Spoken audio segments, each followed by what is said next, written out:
The greatest Kelly Ripa will once again be unleashed with the vanilla Ryan Seacrest leaving Live. I threw up my hands in despair when it was revealed that Ryan Seacrest had been chosen to be Kelly Ripa's long-term co-host on Live. Back in 2017, I felt like ABC chose the least interesting, unobtrusive person to fill the chair that Regis Philbin sat in for more than 20 years, first with Kathie Lee Gifford, then with Ripa. After 4 years of boisterous rising star Michael Strahan sitting next to Kelly, and another year of interesting guest co-hosts that filtered through after Strahan was abruptly moved to Good Morning America, I couldn't have been more accurate in my predictions. Just ask David Letterman. Morning TV isn't the place for contentious or eccentric talent. Hey, even Bob Saget gave AMTV a shot and failed. They desire humorous, folkloric TV partners who can also be serious when the situation calls for it. They want to experience what it would be like to be seated at the breakfast table with them, enjoying coffee while they converse about their life and the amusing things they saw on social media. But what they really want is a pleasant and intriguing person. Neither were Seacrest. Despite a quarter-century career that included hosting an endless number of award show red carpets,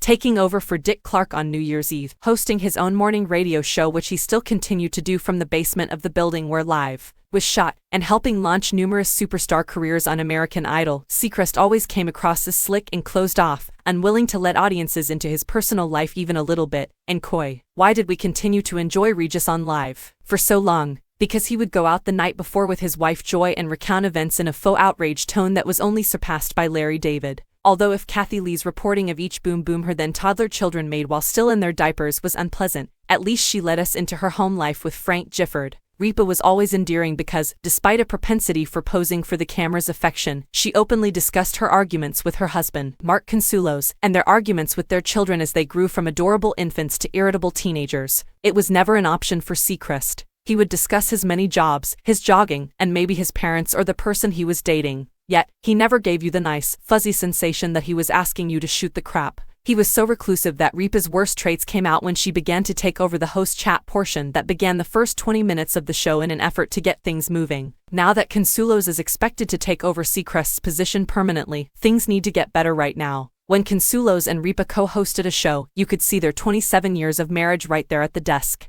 They exchanged flirtatious glances, compared notes on the things they had done to irritate one another, and traded tales of their travels and involvement in their children's extracurricular activities. Even back-to-school night stories were enjoyable to hear when Ripa and Consuelos related them. I believe Consuelos would be the ideal Strahan replacement 6 years ago, but at the time his acting career was picking back up, and they informed the media that they believed working together full-time would be detrimental to their marriage. The time feels appropriate for them to spend their days and evenings together now that Consuelos' employment in Riverdale is ended and the two of them are rediscovering their groove as empty nesters. It might at the very least re-engage some people who stopped watching Seacrest due to boredom.